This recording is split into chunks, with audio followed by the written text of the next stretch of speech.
Thank you very much for your time, y'all. Any other questions? You got one? How many sensors do you currently control? Our HydroLinks currently controls three sensors, and it has a pulse width modulator built in as well. Two O2 sensors and one map.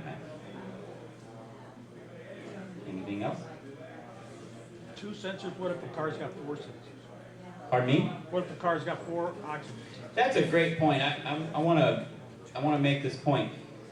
Almost all vehicles that have two oxygen sensors have four. Now that's a misleading statement. Let me rephrase that.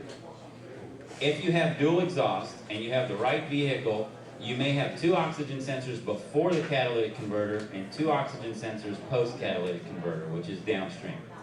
If you have a single exhaust, you're going to have one oxygen sensor pre-catalytic converter and one oxygen sensor post-catalytic converter. And on some of the newer vehicles, they actually stick an oxygen sensor in with the MAF sensor on your air intake, but we're not talking about that right this moment. I can't tell you the number of people that come up to me and say, well, do you have a four sensor version? Because my car has four oxygen sensors. What they're really saying is, my car has two oxygen sensors pre-catalytic converter and two oxygen sensors post-catalytic converter, and I, as the user, think I need to monitor and modify all of those. That's not correct. On every car I've had the privilege of doing some testing on and developing with, the only sensors that change the fuel-air mix ratio or affect it is the pre-catalytic converter sensors.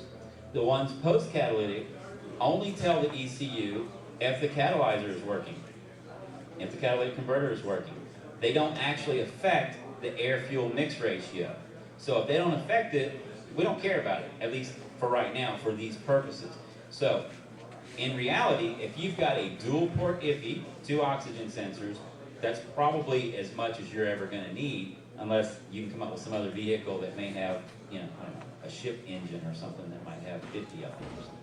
Yes, sir? Well, the exhaust is going to be quite a bit different chemically, compositionally, after you run HHO through the engine. And so why is the sensor after the catalytic converter, why won't it sense something different? It does. The question is, why doesn't the sensor at post-catalytic converter, the downstream sensor, why doesn't it sense something different? Because we're changing the mix ratio, we're injecting hydrogen and oxygen, and so chemically, the exhaust coming out of that is going to change. It does change, but the vehicle's ECU doesn't care about that for the air-fuel mix ratio. It only uses the two pre-catalytic O2 sensors that modify, along with the MAP sensor, that modifies the air-fuel mix ratio. Yes, sir? So what is it exactly the oxygen sensor is sensing? It doesn't sense the oxygen, it senses voltage or heat? No, it does sense the oxygen. It does. Yes, sir. It senses the oxygen, and it uses a dielectric that creates a voltage. Most sensors between 0.2 and 0.7 volts is the window. Now, it's actually 0 to 1 volt, but it actually generates this voltage through a dielectric property. It's basically what they call a lambda sensor. Yes. And the lambda sensor actually changes voltage. It's like a PK junction from a thermocouple.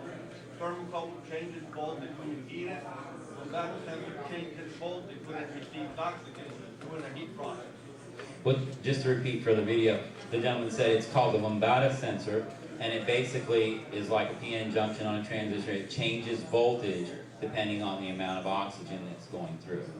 So the oxygen sensors actually give you a variable voltage. It gives the ECU a variable voltage depending on the saturation, the oxygen particles in the airstream at that time. But how does it measure the oxygen? The question is, how does it measure the oxygen? And to be honest with you, I think that the answer to that is probably beyond the scope of this lecture, only because it'll get into a whole lot of physics and things that might fly over almost everyone's head, including mine. So.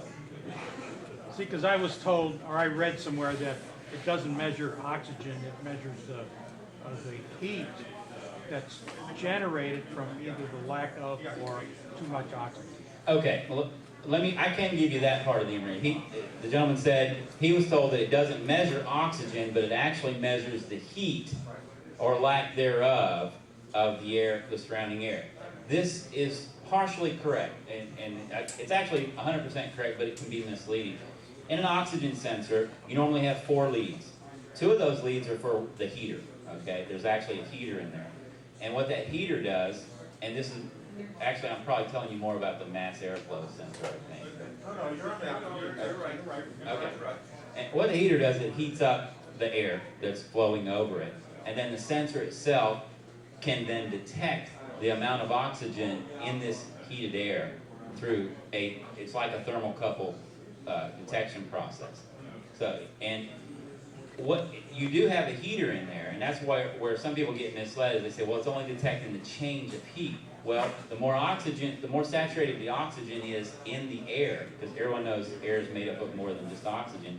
The more saturated the oxygen is, the hotter that the air can get based upon what it's heating up. Is that correct? Does everybody agree with that? Okay, we agree that's the way it is.